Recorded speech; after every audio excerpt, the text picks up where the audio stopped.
Muy buenos días para todos los hermanos. Dios les bendiga.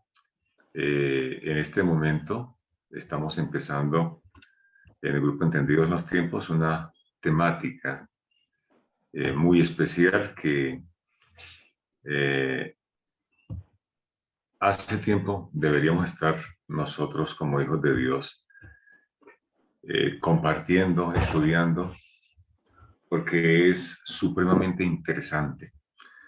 Nosotros hemos estado tratando de escudriñar, ahondar y por lo general nos quedamos un poco cortos en, en este asunto y quisiéramos en esta hora colocarnos en manos de Dios para que Él sea el que nos hable, toque nuestros corazones y nuestras vidas sean motivadas a estudiar, a profundizar y a poder tomar en serio las cosas de Dios. Hemos vivido un tiempo de comodidad, hemos vivido un momento en el cual nosotros hemos querido trabajar por el Señor, pero hemos olvidado algunos detalles importantes. Y yo quiero que vayamos al libro de Tesalonicenses capítulo 2, versículo 2, y leamos este texto. No me deja correr esto acá.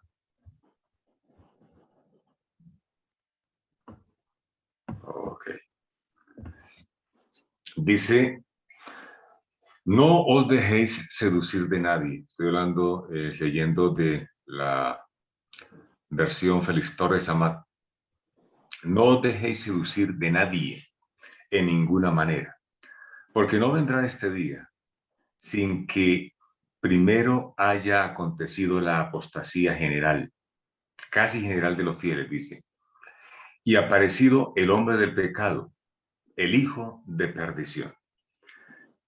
Está hablando la palabra de Dios, el apóstol Pablo, primero de una cosa importante, que no nos dejemos engañar. Y como hemos venido estudiando la palabra de Dios, el engaño no viene únicamente de afuera, el engaño no viene de otras personas. Satanás, desde que entró con el pecado en el mundo, ha hecho de nosotros unos autoengañados. Es decir, cuando el Señor dice a través de su palabra, mirad que nadie os engañe. Aquí el apóstol Pablo, no os dejéis seducir de nadie en ninguna manera. Está hablando de que aún nosotros mismos no podemos estar autoengañándonos, porque tristemente el ser humano, nosotros los seres humanos, tomamos la mentalidad de Eva. ¿Cuál es la mentalidad de Eva y de Adán? Yo soy Dios, no necesito de nadie más. Yo soy suficiente, yo soy capaz. Y ahí está el punto de entrada del enemigo para nuestras vidas, para engañarnos. Y él dice, el apóstol Pablo dice, porque no vendrá este día. ¿Cuál día? La segunda venida de Cristo, hablando de el día cuando el Señor venga a ponerle fin a esto y a darnos la recompensa final. Dice, sin que primero haya acontecido la apostasía. Mire que no dice una apostasía, habla de la apostasía. ¿De qué apostasía estaría hablando el apóstol Pablo? ¿De qué apostasía? Porque dice la apostasía. O sea, tiene un artículo definido. No es cualquier apostasía. Obviamente, el apóstol Pablo ya tenía que haber hablado y haber estudiado con la iglesia de Tesalónica de un apóstata que aparecería en el tiempo del fin. Estoy seguro que había estudiado de Daniel capítulo 7, ese cuerno pequeño que creció más que los otros. Y dice que esta apostasía vendría en forma casi general en los fieles. Miren cómo me llamó la atención esta versión, porque esta versión tiene esta palabra especial, casi general de los fieles. O sea, está hablando de una apostasía arrasante, terrible. Y dice, y ha aparecido el hombre del pecado. Ese hombre del pecado es un sistema, el sistema que conduciría. ¿Qué es pecado? Pecado es infracción de la ley. Es decir, este sistema conduciría al ser humano de forma general a una apostasía en contra de la palabra de Dios. Y ha aparecido el hijo de perdición. Esta parte, nada más con estos dos títulos que se le da a este sistema, podríamos tener una semana de predicación, pero vamos solamente a hacer referencia. ¿Por qué sabemos que es un sistema? Porque en los versículos siguientes, el apóstol Pablo habla de que ya estaba en gestación en el tiempo que Pablo estaba viviendo. Y cómo una persona, si fuera un hombre, una persona, podría perpetuarse durante casi 2000 años ya. Pues no cabe esa idea. Pero sí un sistema como el que el romano ha mantenido durante siglos. ¿A qué día hacía yo la cuenta? Y en este momento prácticamente ya son 2190 años de hegemonía de este poder. Y ha sido el poder que ha sido el poder camaleónico que se ha mantenido durante siglos y siglos y siglos en el poder de una u otra manera. Si uno analiza los otros reinos, no duraron más de 200 algo de años, menos de 200 años. Babilonia, Medo-Persia, Grecia. Pero este ha sido un instrumento del maligno para perpetuar su poder. Ok. La siguiente diapositiva dice apostasía omega, y es la que en esta mañana de pronto lo vamos a enfocar un poco más. Dice que vendrían falsas teorías, se mezclarán con cada fase, falsas teorías se mezclarán con cada fase de la experiencia y serán defendidas con entusiasmo satánico a fin de cautivar la mente de cada alma, que no se encuentre arraigada y afirmada en un conocimiento completo de los principios sagrados de la palabra de Dios. En cada experiencia de los hijos de Dios, siempre ha habido apostasía. En el Edén, después de que fueron expulsados nuestros padres, y venía la promesa de parte de Dios de un Mesías, el enemigo lo primero que hizo fue infiltrar la familia de Adán. Ahí vino un apóstata, un asesino, un homicida, que encarnó prácticamente el pensamiento del mismo Satanás. Y se compactan los dos linajes, los linajes de los fieles, representados por Abel, y los linajes de los infieles, de los apóstatas, representados por Caín. Y siempre ha sido la dinámica. Uno analiza a través de todas las edades y Dios levanta un linaje, Dios levanta un pueblo, Dios levanta unos fieles y el enemigo siempre infiltra. Cuando Dios decide ponerle un alto al pecado en el tiempo de Noé, Dios levanta a su familia y ahí en ese linaje también infiltra a su agente. Y luego cuando viene, en el tiempo viene el pueblo de Israel, también Satanás infiltra. Luego cuando viene la iglesia apostólica y levanta el Señor linaje y vuelve Satanás infiltra. Y así ha sido hasta este tiempo.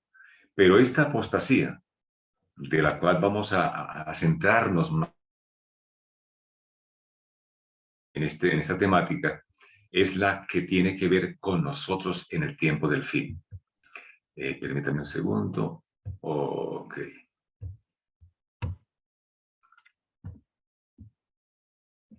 ¿Qué es apostasía? La apostasía viene de una palabra que significa deserción de la verdad. Esto es apostasía. Apostasía es deserción de la verdad. Y alguien decía una vez que era como la idea de un barco que está anclado en el mar y está en puerto seguro y que temerariamente comienza a arrastrar su ancla mar adentro, mar adentro.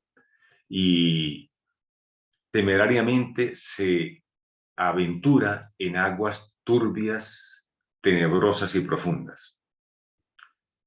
Es decir, que esta apostasía no es de alguien que no conozca la verdad, sino que temerariamente comienza a arrastrar a lo desconocido, comienza a irse a lo desconocido y coloca por encima de la verdad, coloca otras verdades que no concuerdan con lo que es la verdad de Dios. Dice, nadie os engañe de ninguna manera, porque no vendrá este día sin que antes venga la apostasía y se manifieste el hombre de pecado, el hijo de perdición, que se opondrá y se exaltará contra todo lo que se llama Dios, o que se adora hasta sentarse en el templo de Dios como si fuera Dios, haciéndose pasar por Dios. Es decir, la apostasía viene encausada en un propósito, y es colocarse por encima de lo que Dios ha dicho. Y leemos al comienzo que esta apostasía arrastrará a aquellos que no estén fielmente afirmados en la palabra de Dios. No es simplemente para aquellos que se pierden, no, es para aquellos que conocen la palabra de Dios. Se opondrá y se exaltará.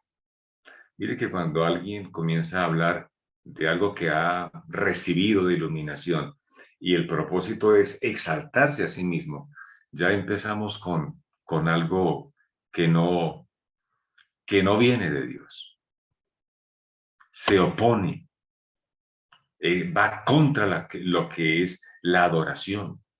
Y ahorita vamos a ver cómo la señora White, Dios a través de su sierva, de nuestra profetisa, ha advertido desde muchos años atrás cómo vendría y qué puntos atacaría esta apostasía.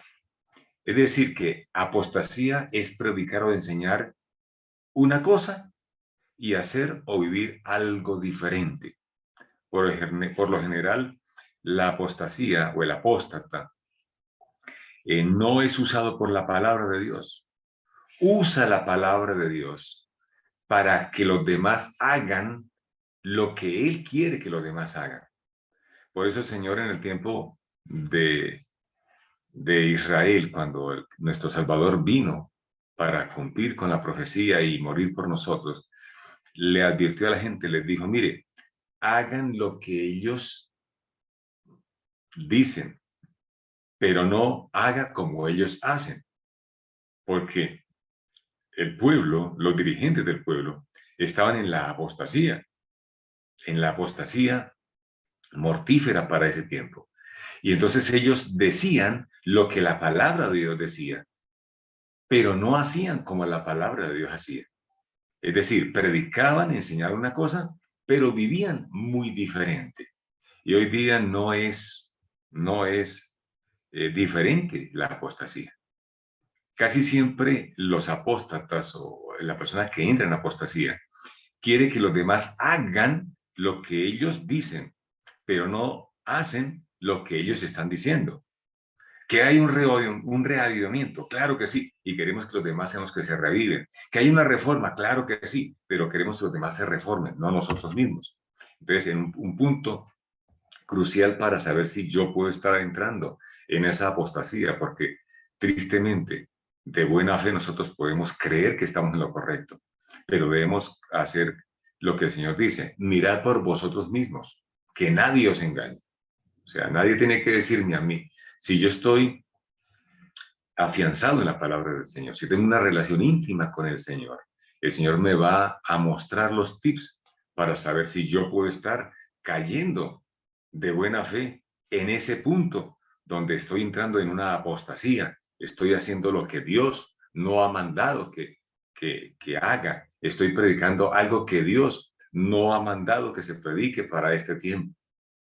Por lo general, la apostasía es querer hacer que la iglesia o las personas individualmente se devuelvan a una verdad que no es la verdad presente. El apóstol Pedro dijo claramente que el rebaño necesita la verdad presente y siempre tenemos que insistir que es verdad presente. Primero que nada, la verdad es Cristo. Y segundo, la verdad presente significa el ministerio, el lugar donde Cristo está. Esa es la verdad presente. Pero hemos analizado en algunas prédicas anteriores, cómo el enemigo quiere hacer que el pueblo de Dios y que el mundo en general se vuelva a verdades que están en la palabra de Dios, pero no es en el momento en el cual Cristo está. Cristo en este momento está en el santuario celestial, en el lugar santísimo, oficiando ante el arca del pacto, como juez, perdón, como nuestro abogado, como nuestro sumo pontífice, como nuestro intercesor para borrar nuestros pecados. Esa es la verdad presente. De ahí se desprenden todas las demás verdades. Pero el enemigo quiere que nosotros nos devolvamos para otro lugar donde Él no está. Hay unos que están todavía en el atrio, otros siguen dando vueltas ahí en el lugar santo, pero el pueblo de Dios debe estar adorando desde el altar del incienso por la fe, permitiendo que las oraciones sean mezcladas con los méritos de Cristo hacia el lugar santísimo. Apostasía omega. La apostasía omega. Hay dos apostasías, una alfa, que es la inicial, y una omega, que es la final. Y nosotros tenemos que interesarnos más en conocer cuáles son los puntos que atacará el enemigo en la apostasía omega. Esta es la que tiene que ver con nosotros en el tiempo del fin. Dice, por el espíritu de la profecía, podemos saber por lo menos tres cosas seguras acerca de la apostasía omega. Vamos a analizar un poquito estas tres cosas. Primero, no formaba parte de la apostasía denominada alfa, sino que seguiría posteriormente. Es decir, el ataque no sería como la primera apostasía. Cuando la señora White estaba, ella tuvo que hacerle frente a la apostasía alfa. Uno de los elementos que el enemigo utilizó fue el famoso Dr. Kellogg, con su doctrina el templo viviente. Y fue un ataque desde afuera hacia adentro. Y dice la señora White que no forma parte de esta apostasía, sino que seguiría posteriormente. Segundo, sería todavía más mortífera que la alfa. Es decir, va a tener todavía más caos en el pueblo de Dios esta apostasía, porque es más mortífera, causará más deserción, causará más daño a la iglesia. Y obviamente las apostasías tienen también un propósito. Dios permite la apostasía con un propósito, y es que haya un zarandeo. El pueblo de Dios debe ser depurado. De hecho, cuando se presenta en la historia profética, lo hemos estudiado muchas veces, el cumplimiento profético cuando vendría el novio para entrar a la boda, ahí hubo un zarandeo. Las que estaban con la provisión del aceite extra, las que se han preparado a conciencia, estaban también con las otras vírgenes representadas en las personas que habían recibido la verdad de que Cristo, el novio, vendría a la tierra, pero como no vino, se demoró, entonces hubo un zarandeo ahí. La apostasía también trae este propósito, zarandear, mover a aquellos que no están firmes, afianzados en la verdad. Dice que esta apostasía sería todavía más mortífera que la alfa y constituiría, un desafío tan terrible que Elena de White tuvo que decir: tiemblo por nuestro pueblo. Si a ella le dio miedo de lo que vio hacia el futuro, y tal vez nos vio a nosotros en este momento, viviendo este momento, ella dice que tiembla por nosotros. Y si ella tembló, nosotros deberíamos también estar, como dice el apóstol Pablo, preparándonos con temor y temblor, porque no es fácil lo que nos está ocurriendo, lo que ha empezado a ocurrir ya en nuestro pueblo, en nuestro medio. Y tercero dice, sería recibida por los que no estén dispuestos a prestar atención a la amonestación que Dios ha dado. Entonces, primero, no forma parte de la apostasía primaria llamada Omega, sino que sería posterior. Y segundo, sería mucho más mortífera que la primera, porque en la primera hubo un zarandeo fuerte, en esta tendrá un zarandeo todavía mucho más terrible. No en vano dice la señora White que ella vio que aquellos que parecían estrellas, que una vez iluminaban el camino a muchos, se apagarán. O sea que no va a atacar simplemente a los miembros regulares, sino que realmente atacará hasta los mismos fundamentos de la iglesia. Y tercero, sería recibida por los que no estén dispuestos a prestar atención a la amonestación que Dios ha dado. Es decir, podemos decir que formamos parte de esta iglesia, pero depende la actitud que nosotros tengamos hacia las amonestaciones de Dios. Podemos ser tocados, seducidos y tal vez de pronto arrastrados por esta apostasía.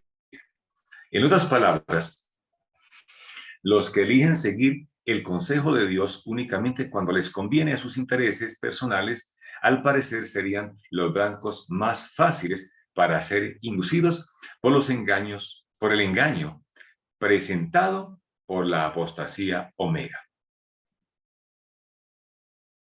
El blanco más fácil es aquellas personas que de pronto solamente tomamos de la palabra de Dios lo que nos conviene.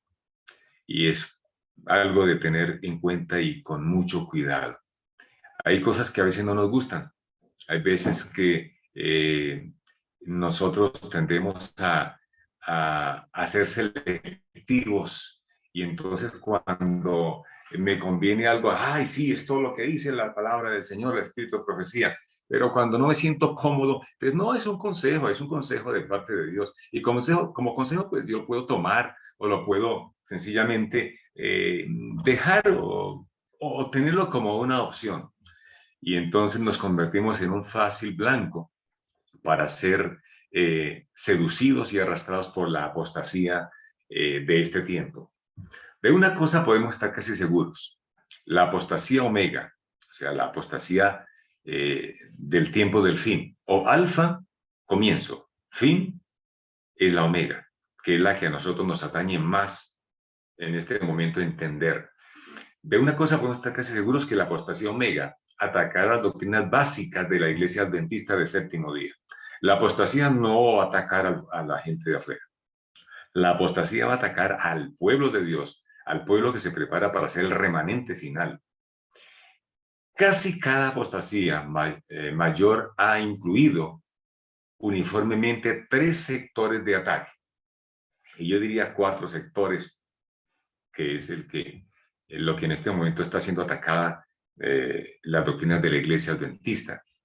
Los sectores de ataque serían el santuario, y todos sabemos en este momento que hay un movimiento, no solamente de afuera, sino dentro de la iglesia. Por eso ella habla de la apostasía omega, porque antes se nos atacaban las doctrinas nuestras y se criticaba y se juzgaba y se menorizaba y se echaba por tierra y se ridiculizaba las doctrinas que la iglesia adventista ha sostenido desde sus fundamentos. La doctrina del santuario. No era raro que un sistema de afuera, evangélico, jesuita, atacar el santuario. El problema ahora es que de la iglesia, supuestamente de los que estaban con nosotros, pero como dice el apóstol Pablo, no eran de nosotros, estén atacando el santuario, atacando el juicio investigador. Entonces dicen, no, el santuario no existe porque todo el cielo es el santuario de Dios. No es un lugar especial donde Dios esté haciendo una obra especial por la tierra. Y entonces atacan, si no hay santuario, pues tampoco hay juicio investigador. Y como el espíritu de profecía es el que nos da más luz respecto a esto, ya dijeron algunos de algunos que eran nuestros hermanos y que han salido de nosotros y han dicho ya no queremos ser más adventistas. Entonces han dicho, como Elena de White fue la que más insistió en el santuario celestial y en el juicio que se está celebrando allá, por consiguiente, como eso es mentira, pues entonces el famoso espíritu de profecía es también una mentira. Sí, ella escribió cosas muy buenas, muy bonitas y de pronto amplió algunas cosas, pero ella habló para el tiempo de ella. Y entonces ya para este tiempo de fin, esperamos que Dios dé otra revelación, otro espíritu de profecía, porque esto ya pasó de moda, por decirlo de otra manera. Y me atrevería a colocar ahí un cuarto elemento de ataque de esta apostasía, el sábado. Y ya sabemos que hay un amigo nuestro que ha dicho que el sábado sí, el sábado pues, se puede guardar y está, sí, dentro de las verdades bíblicas, pero que el sábado es una opción también, porque el Señor comprende y el Señor entiende que si una persona tiene que trabajar en sábado o tiene que hacer una cosa que sea para su beneficio, de su familia y personal, pues se puede trabajar en sábado guardando el espíritu del sábado. Pero mire cómo el enemigo de forma sutil ha provocado que los creyentes digan, oiga, esto suena como bueno, como interesante. Sí, yo puedo guardar los mandamientos, pero el Señor no me va a juzgar y me va a hacer perder porque yo no guardo estrictamente el sábado como Él lo ha dicho. Pero también hemos visto cómo el sábado está involucrado dentro de todo el sistema que Dios ha colocado de verdades en los pasos de la salvación en el santuario. El sábado es un pilar fundamental y de hecho cuando tú lees el mensaje final que Dios da al pueblo remanente para predicarlo por testimonio a toda nación, tribu, lengua y pueblo, involucra el santuario, porque el primer mensaje dice, temed a Dios y dadle gloria porque ha llegado la hora de su juicio. ¿Dónde se celebra el juicio? ¿Dónde está el Yom Kippur? Ah, en el santuario. En el santuario. Y si hay un Yom Kippur, hay un juicio, hay un intercesor, hay un mediador, hay un pontífice. Ese juicio investigador estamos representados en este juicio por la sangre preciosa de Mashiach, ¿ve? De nuestro Cordero que fue inmolado desde la fundación del mundo por nosotros. Y por consiguiente, tenemos la antorcha profética aún más segura que alumbra, que nos puede hacer tener la mayor certeza, porque dice el mismo apóstol Pedro, que es la palabra profética aún más segura. Y como hemos visto, en cada fase del santuario, Dios ha dado una revelación, Dios ha dado una manifestación y Dios ha dado una luz mayor cada vez más. Y nosotros tenemos hoy la bendición del cielo de tener la revelación del Antiguo Testamento, de que era lo que revelaba la parte del atrio, y también la revelación que Dios dio a su pueblo remanente en la segunda fase, en el lugar santo, la revelación del Nuevo Testamento. Y hoy, en la tercera fase de nuestra redención, en el lugar santísimo. Dios nos ha dado el antiguo, el nuevo, pero además de eso nos ha dado esa bendición especial que damos gloria al Eterno por esta revelación del don profético que nos hace ver como una luz, una lupa que ilumina, que nos revela todo. ¿Por qué la iglesia adventista tiene este conocimiento? Primero, porque a Dios le dio el placer de darnos como pueblo esta revelación especial. Y tercero, si confiamos en la revelación profética que Dios ha dado, mire hermanos, no tendremos por qué temer al futuro, a lo que nos espera, porque estamos con un firme cimiento en una así dice Jehová. Estas tres, juntamente con el sábado, son las armas que el enemigo está usando para atacar. Porque es que esta es la columna vertebral, le decía hace poco a los hermanos en OIPA que tuve placer de compartir con ellos, en OIPA Santander, es la columna vertebral de todo el sistema de verdades. Si nosotros quitamos un fundamento de estos, uno solito, se viene abajo todo el andamiaje de la estructura doctrinal de la iglesia. Y entonces estaríamos, no sé si igual o peor que cualquier iglesia evangélica más en el mundo. Pero Dios levantó a este pueblo, a esta iglesia, con un solo propósito, y es levantar la verdad presente para este tiempo del fin.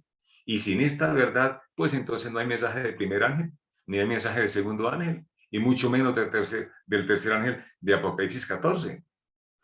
El santuario, el juicio investigador y el espíritu de profecía serán atacados. Y eso siempre, mire como el enemigo utiliza una palabra especial, ¿no? Y siempre va a ser en el buen nombre de un gran bien para la iglesia. Revestir en términos tales como una reforma. Debemos reformar la iglesia está mal, debemos hacer una reforma. Esto lo dice el libro Omega, página 53. El enemigo de las almas ha procurado introducir la suposición de que había de realizarse una gran reforma entre los adventistas del séptimo día y que esa reforma consiste, mire, escuchen bien, esta reforma consiste en renunciar a las doctrinas que están en pie como columna de nuestra fe y que había de comenzar un proceso de reorganización. La reforma no está en reformar nuestras doctrinas que han sido en la columna base de nuestra fe. Ahora sigue diciendo, y que había de comenzar un proceso de reorganización. Una apostasía semejante, advirtió ella, la señora White, o Dios a través de la señora White, podría tener efectos devastadores, porque el adventismo es un sistema de verdades estrechamente relacionadas. De modo que si se ataca maliciosamente una de estas doctrinas, esta empuja a las demás y las hace caer. O sea, no podemos tocar ninguna de las verdades establecidas sin que esto ocurra, como por así decirlo, un efecto ajedrez. Tocamos una ficha y todas se vienen abajo. Si nosotros tratamos de mover un pilar de esto, de lo que han sido colocados, mire hermanos, se nos viene todo abajo. Y entonces perderemos de vista el objetivo con el cual Dios levantó a esta iglesia. Los principios de verdad creídos durante tanto tiempo por la iglesia remanente serían descartados. Una nueva organización. Uy, hermanos, cuando yo leí esta parte me tocó. Una nueva organización se establecería. Ella está hablando después de que ella muriera. Y exactamente fue lo que ocurrió después de 1915, cuando la iglesia quiso, para no ser tildada de secta, meterse en el molde que los evangélicos y jesuitas colocaron para que la iglesia no fuera más llamada una secta, sino iglesia. Y entonces se rebajaron un poco de los fundamentos que Dios había colocado como pilares de nuestra verdad. Por eso debemos volver, como el Señor dice, a las sendas antiguas. Debemos volver como hijos a la fe de nuestros padres, de los pioneros, porque las doctrinas que hoy día nosotros conocemos, hermanos, han sido trastocadas, han sido trastabilladas, y debemos ahondar en ese firme fundamento de la verdad, volver nuevamente a nuestras raíces. Y lo que el Señor nos ha permitido hacer con este grupo de entendidos ha sido una de las bendiciones para este tiempo en la iglesia. Yo alabo al Señor porque Dios utiliza hombres tocados por el Espíritu Santo para hacernos recordar y volver a los fundamentos de nuestra fe. No es que tengamos que ser expertos en hebreo o expertos en arameo o expertos en griego para entender los fundamentos. Yo le digo al Señor, Señor, simplemente dame a conocer las verdades básicas del fundamento que yo necesito para entender tu verdad y poder compartir esta verdad a otros. Porque a veces dicen los hermanos, ay, ahora nos toca hablar entonces en hebreo para poder entender. No, no es eso. Necesitamos solamente entender lo básico para volver al fundamento original de nuestras raíces. Una nueva organización se establecería. Se escribirían libros de una nueva orientación. Y yo he dicho, hermano, yo no estoy en contra de que haya escritores en la iglesia. El problema es qué están escribiendo, con qué fundamento, con qué orientación. ¿Es realmente basado en lo que ya está establecido? O como dice aquí, mire, dice, libros de una nueva orientación. La filosofía intelectual reemplazaría las verdades fundamentales de la iglesia. Y esto sí es grave porque cuando analizamos lo que estamos recibiendo como nueva luz, por así decirlo, estamos más bien en una filosofía intelectual y no en lo que Dios ha establecido como verdad fundamental de la iglesia. Todo lo que llegue de nuevo en la iglesia debe tener un solo enfoque, un solo propósito, y es alimentar y exaltar lo que ya está colocado. Cuando algo viene con una orientación de lo que yo pienso, lo que de pronto es lo mejor para la iglesia, pero que toca en algo, así sea en lo más mínimo, en los fundamentos que ya están colocados en la verdad, o que tratan de maquillar para dar otro enfoque, es cuando nosotros debemos rechazar de plano, porque no viene de Dios. Viene como con un buen propósito, esto que se nos presenta y aparentemente dice, wow, parece como que suena bien, pero lo que suena bien debe ser, digamos, pasado por un filtro. Y es una, así dice Jehová, tanto en la palabra de Dios, las Sagradas Escrituras, como en el fundamento profético más seguro que Dios ha dado a través de nuestra profetisa Elena de White para nosotros, el remanente de este tiempo final. El sábado sería considerado livianamente, dice ella. El nuevo movimiento sería encabezado por hombres agresivos que no permitirían que nada se interpusiera en el camino. Era un cuadro escalofriante, dice ella. Hombres agresivos. Y vemos a veces cómo algunos de nuestros líderes, cuando no gusta algo de lo que ellos proponen, ellos increpan a aquellos que dicen no estamos de acuerdo con esto y se imponen por encima de lo que sea. Mire lo que dice, bajo el estandarte de la nueva luz, cuidado con esa palabra, nueva luz. Fuerzas poderosas procurarían someter a presión a la iglesia de Dios para darle una nueva forma irreconocible. Mire, hermanos, yo a veces le digo a algunos hermanos cuando predico, la iglesia que yo conocí cuando era niño, vamos casi por los 60 años, que yo conocí cuando niño, no es ni la sombra de lo que hoy es la iglesia. Se ha dado realmente una forma muy diferente, irreconocible. Los hermanos antiguamente salían a hacer la obra misionera. Yo era niño y yo salía a repartir cuando esa era la famosa revista El Centinela, que hace ya muchos años fue reemplazada, y que era una revista que, aunque era sencilla, hermanos, tenía un poder de verdad, porque se presentaban así como son las doctrinas de la Iglesia Adventista. Los fundamentos de estos han sido movidos.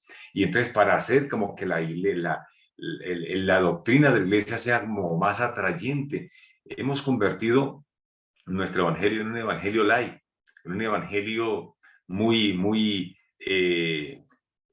acomodado a lo que el mundo quiere. Y nosotros no podemos rebajar los dogmas de la iglesia por que la iglesia reciba más gente, para que el mundo entre a la iglesia. No. Si la gente va a entrar a la verdad, debe presentarse la verdad tal como es. Se ha cometido un grave error en cuanto a esto. No hace mucho, nosotros aquí en nuestro distrito tuvimos una alegría, y fue que una tribu indígena de los Wiwa se convirtió a la iglesia. Tristemente se convirtió a la iglesia, mas no al evangelio de la iglesia. Y entonces, cuando se fue a colocar en norma los fundamentos de la iglesia, entonces ya el líder de esta tribu dijo: no, yo no voy a dejar de consumir poporo, no voy a dejar de consultar a los ancestros, no voy a dejar. ¿Y por qué? Porque no se establecieron las verdades claras y distintivas desde un comienzo. Y hubo gran problema contra la iglesia, porque terminamos en una demanda legal. Y bueno, no prosperó porque obviamente no tenía un fundamento fehaciente, pero la iglesia fue zarandeada, fue puesta en tela de juicio. ¿Por qué? Porque se le dio una nueva forma irreconocible a las verdades distintivas de la iglesia. Dice, actuarían en nombre de la reforma, olvidando que la reforma de que la Biblia pide que se lleve a cabo es una reforma de la vida y no de la doctrina establecida, olvidando también las amonestaciones de Elena de White, de que la iglesia no necesita tanto una nueva luz como vivir en la luz que ya posee. La reforma, esta palabra es una palabra que a algunos les causa un poquito de escozor. Reforma, porque siempre el enemigo ha querido que se tenga un desenfoque de la verdadera reforma. Esta reforma debe llevarse a cabo, claro que sí. Dentro de la iglesia debe llevarse a cabo. Debe ser reformada la vida nuestra, no las doctrinas que el Señor ya ha establecido. Y entonces muchos están pidiendo nueva luz.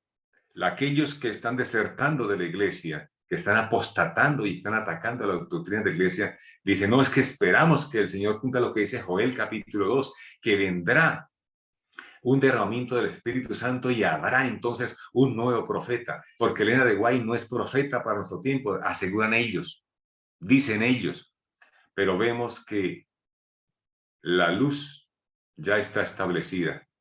No necesitamos una nueva luz, no necesitamos una nueva revelación. Tenemos tanta luz, hermanos. Yo me asombro de lo maravilloso que ha sido Dios con nosotros, que nosotros no podemos pedir más luz cuando ni siquiera hemos recibido hemos estudiado, cuando no hemos ahondado en la luz profética que Dios nos ha dado.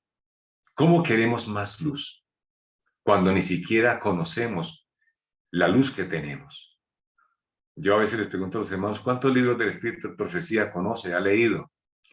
La inmensa mayoría ni siquiera ha leído el más pequeño, que es El Camino a Cristo. Entonces yo digo, ¿cómo queremos o cómo pretendemos pedirle al Señor más luz cuando no hemos entendido la luz que tenemos? Es punto fundamental. La reforma no es de las doctrinas establecidas, sino de la vida nuestra. Que estas doctrinas toquen nuestras vidas para que haya una reforma verdadera. Segundo, no necesitamos una nueva luz, sino vivir en la luz que ya tenemos y poseemos y que el Señor, en su infinito amor e infinita gracia, nos ha dado a conocer. Dice, y en el proceso de cambio, casi seguramente se introducirá confusión acerca de las cuestiones más fundamentales de la iglesia. ¿Cómo debe vivir la iglesia adventista? El tiempo se nos ha acabado, el tiempo se nos ha ido y vamos a dejar por hoy esta primera parte. Vendrá una apostasía mortífera, ya empezó, la apostasía omega, atacaría 4 pilares fundamentales de la fe, a saber, el santuario, el juicio investigador, el don de profecía, el santo sábado. Esta apostasía vendría con el nombre de reforma, pero que esta reforma, en lugar de establecer las verdades que Dios ha colocado como fundamento de nuestra fe, tendría como propósito más bien cambiar las doctrinas establecidas cuando Dios asegura que la reforma debe ser una reforma de la vida y vivir en la luz que ya tenemos. Y esta falsa reforma, este falso reavivamiento atacará y causará confusión en cuanto a quiénes somos y cómo debemos vivir, y es lo que mañana, por la gracia del Señor, vamos a compartir, porque es bien importante que nosotros entendamos cómo debemos vivir como pueblo de Dios, a quién debemos, qué debemos seguir y qué debemos establecer como el fundamento de nuestra fe. Así es de que vamos a dejar hasta ahí y vamos a cerrar con una oración. Vamos a orar para cerrar este momento de estudio. Oramos.